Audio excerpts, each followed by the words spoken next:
Today I'm doing a salsa refrigerator facial. It is tomato and lemon, which are an acidic combination that help to decongest and balance the skin.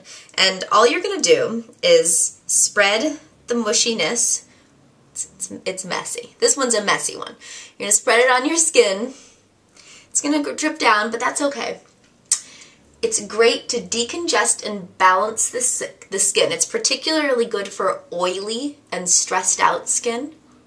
Plus, the lemon is a natural skin lightener and helps with hyperpigmentation.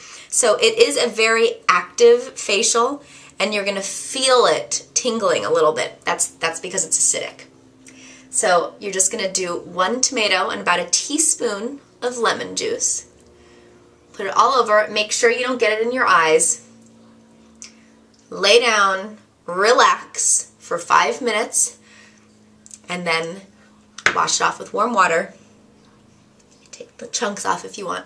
Wash it off with warm water, dry your skin, and put on moisturizer like you normally would. You will have more glowing, beautiful, relaxed skin thanks to this Salsa refrigerator facial.